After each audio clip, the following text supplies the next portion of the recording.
પૈસા વાળો 5 લાખનો મંડપ વધારે પેલો ગરીબ 25,000 નો બનાવે એને સંકોચ થતો હતો। આ નવા બંધારણની અંદર આમ તો જૂના બંધારણો હતા જ, પણ જેમ સમયનું પરિવર્તન થયું એમ બંધારણમાં પણ થોડું પરિવર્તન થવું જોઈએ કે થોડા વધુ પડતા ખર્ચા થતા હતા, જન્મમાં મરણમાં બીજા પ્રસંગોમાં ખર્ચા ઓછા થાય, એક સમાજ એક બંધારણ એક રિવાજ રે, બધા જ સમાજો એક સરખો કામ તહેવાર પ્રસંગ ઉજવી શકે એ રીતે બંધારણ કર્યું છે। આજે છે સાતલપુરથી મોડીને રાજસ્થાનની બોર્ડરથી મોડીને વાવ, થરાદ, પાટણ, બનાસકાંઠા જુદા જુદા અનેક ગોળો હતા, એ બધા જ ગોળો એક થઈને બધા જ ગોળો ભેગા થઈને આજે એક સંમેલન કરી રહ્યા છે। એમાં એક મોટો ફાયદો થશે, કરોડોનો ફાયદો થશે।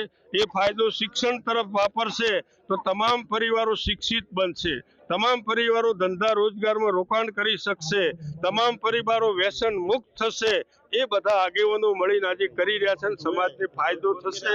દરેક સમાજો એક તોતણે અમારી દેશી ભાષામાં એક તોતણે બંધાશે ને બધા જ પાળશે। આ થોડું ઉપર નેચે રહેતું હતું, પૈસા વાળો 5 લાખનો મંડપ વધારે પેલો ગરીબ 25,000 નો બનાવે એને સંકોચ થતો હતો કે હું પણ આવો બંધાવ, પણ હવે થોડા ઘણી આવક બાવકનો સમય પ્રમાણે ન હોય તો એ પણ રાજી થાય કે ભાઈ પેલો કરોડપતિ છે તો 25,000 નો બોધ્યો છે, મેં બોધ્યો, હું એના બરાબર છું।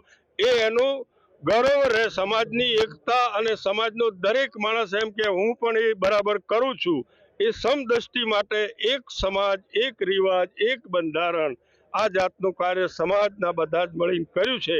અને આજે એ બધું અમે જાહેર કરશું, હમણાંથી પેપર નહીં ફોડા પણ જાહેર કરશું, એમાં સારું છે સમાજના ફાયદા માટે, સમાજના હિત માટે, સમાજના દરેક ખર્ચાઓમાંથી દૂર રહેવા માટે, દેખાદેખીમાંથી દૂર રહેવા માટે, સમાજ બીજી સમાજોની અંદર પ્રેરણા આપે, બીજી સમાજોની સાથે બેસે, બીજી સમાજો પણ રહે। કારણ કે પહેલા અમારે લાકડી હતી, પશુપાલનનો ધંધો, ઢોર ચારતા હતા, હવે લાકડીનું કામ નથી, આ પેનનું કામ છે।